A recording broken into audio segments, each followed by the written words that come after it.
Hello guys, Colonel Ninny here. Today we're going to look at the brand new Mosquito on IL-2 Stormovic's Battle of Normandy. Every good combat pilot must understand their aircraft's performance and behavior in every situation. And because the most dangerous part of flying any aircraft is its performance in slow flight, we're going to look at those characteristics in this video. First we'll run through the takeoff, then we'll do a landing, and then we'll look at the stall characteristics. Just a bit of trivia here. Back when I was learning to fly 100 years ago, one of my flying instructors was named Basil Newton. And Basil was a Canadian Mosquito pilot. He had an engine failure on takeoff and managed to land safely. It cannot be underestimated how well you should know the systems and performance of your aircraft. So let's review some of the aircraft controls. There's the pitch trim, the tail trim they call it. One of the most important controls in the aircraft. In the middle we have the red gear lever, otherwise known as the undercarriage to the British, and the two green lights on the left. Flap lever and flap gauge to the right of the green lights. Max extension seems to be about 40 degrees, which you'd use for landing.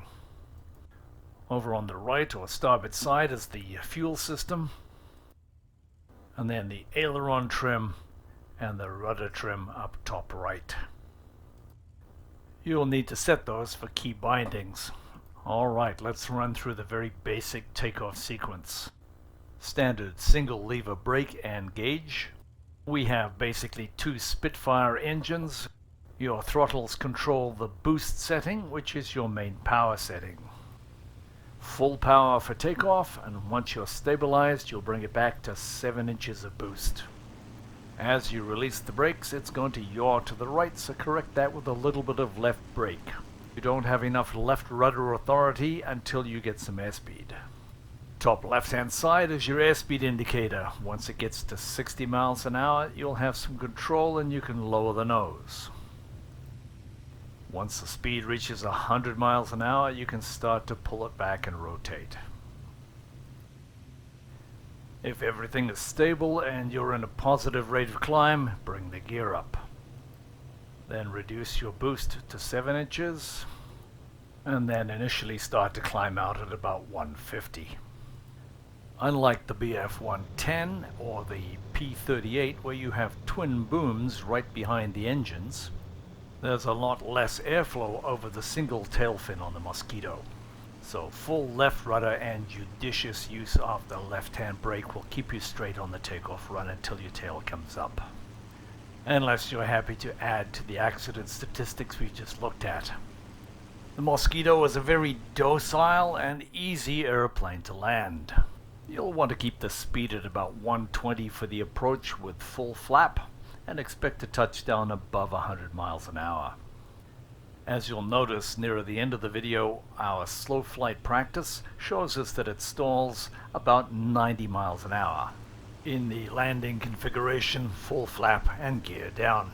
And we'll notice a distinct tendency for the left wing to drop just at the point of stall. Keeping your power on just a little bit longer will help to keep that wing flying.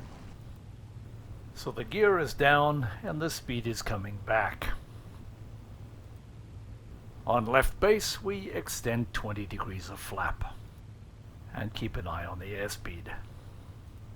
And once we've turned final and are assured of making it to the field, we will extend full flap. And this drag will bring our speed down to about 120, and we want to maintain that by adding the power to keep us up. Raising the nose in the flare reduces our speed, and we need to maintain just a little bit of power just to keep that speed to 100. This is my first approach and landing in this aircraft. I lose my speed a little bit early, which means that the left wing starts to stall. I touch down at about 90 miles an hour, which is about 10 miles an hour too slow. Next time, to make sure I have a better margin for error, I'll make sure I maintain 100 miles an hour. Right through to the touchdown. When you practice your landings, you also want to be practicing the single engine procedures as well. And that'll be a topic of another video. The rest of this video will be about slow flight and different configurations for this airplane and seeing how it behaves, so that you control the airplane, not the other way around.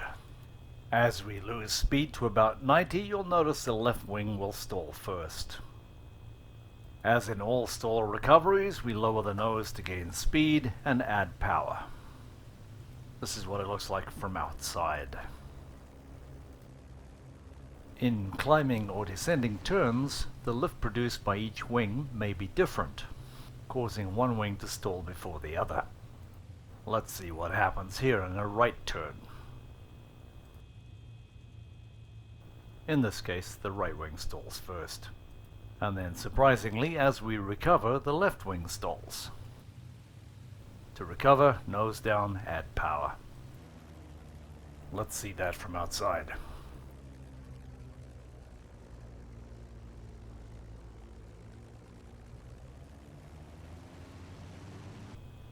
And the same, in a left-hand turn, we can expect the left wing to drop a little quicker.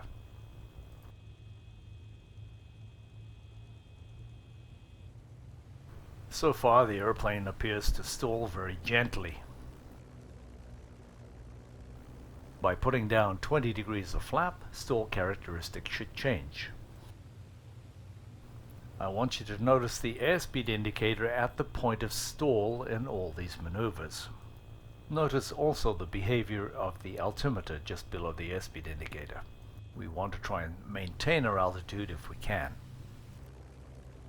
So from this exercise we can see that with 20 degrees of flap, there's a lot more control at low speed. This may not be the case with adding 40 degrees of flap. You can see that it stalls at about the same speed regardless of the configuration. But with 40 degrees of flap, the recovery seems to take a little longer. Obviously, there's a lot more drag and it takes longer to get the air flowing back over the wings.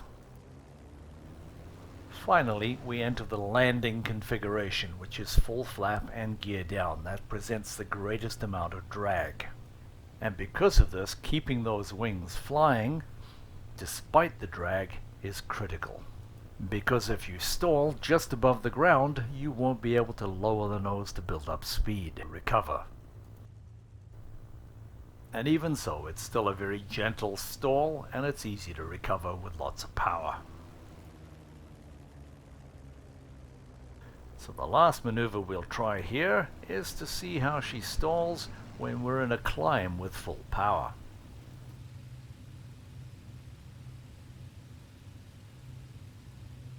Now watch what happens here. The right wing will stall, left wing, and it starts to oscillate back and forth unless we recover. And it will actually get worse and worse until the left wing finally fully stalls and we flip over.